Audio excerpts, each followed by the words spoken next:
I want you to think back to elementary school. I want you to try and recall that one kid that could just never sit still. That one kid who was on every teacher's naughty list for not paying attention in class. Who always had the most energy, but never seemed to get anything done. Well, that kid, folks, was me. I have what's known as attention deficit hyperactivity disorder, or annoying kid syndrome for short. I can recall being the most headache-inducing little shit that my mother, bless her heart, had to deal with on a daily basis. If I, as an adult, had to deal with the kid version of me now, then I would be in prison for kid slaughter within the month. Now, as some of you can probably relate to, I was forced to take ADHD medication at a young age, around 6 or 7. It was a medication called atomoxetine.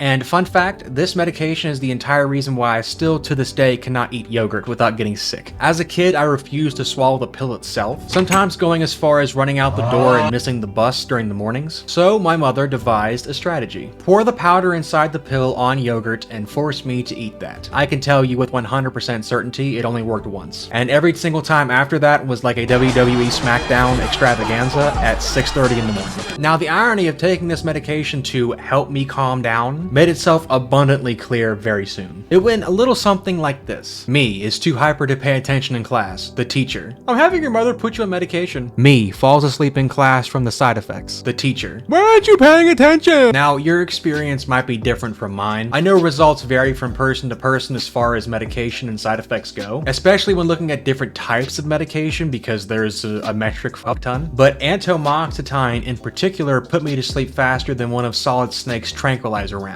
When you're in the field, The first few months were rough, Chief. Now, eventually I did get used to it in heavy quotations, that could talk at a reasonable pace without sounding like Donnie from the Wild Thornberries.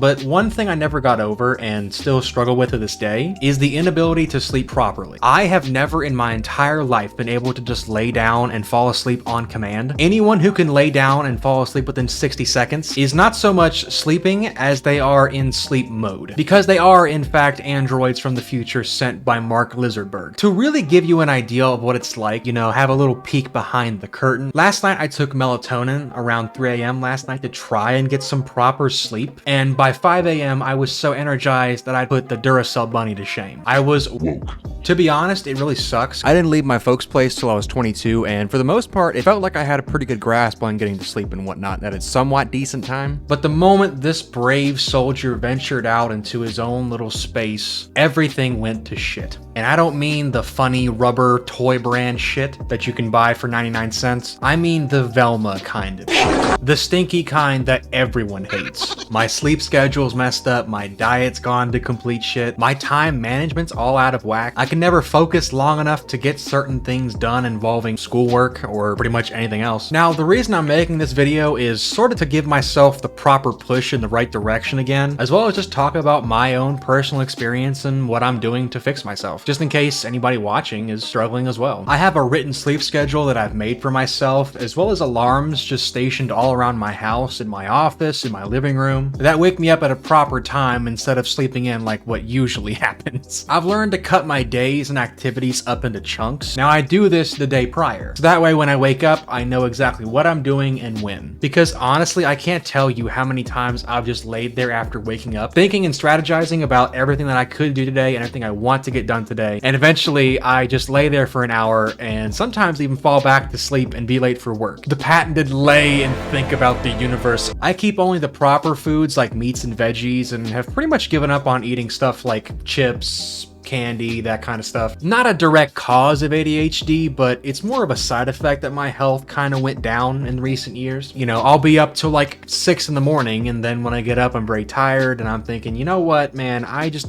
want to eat something. I don't care what it is. Also, side note, sometimes I'll hop up out of bed at like 4 in the morning and just pace my house for no reason. I might just be weird. I don't know. So basically, I'm teaching myself how to be a real adult instead of the fake adult that I've been for the past 6 years. Now, as far as the medication, anti-moxamakuku, as far as the treatment, I don't know. I never felt like I actually got over my disorder. I just kind of learned to cope with it. After being taken off the medication, I finally felt like I wasn't tired all the time. That was the only change. But honestly, a message in general I'd like to leave you with is if you're planning on being a parent or if you have kids and they're still young, don't shove pills down your kid's throat because they talk too much. Anyway, this concludes my TED Talk. Thank you for joining me, and that's it. Goodbye.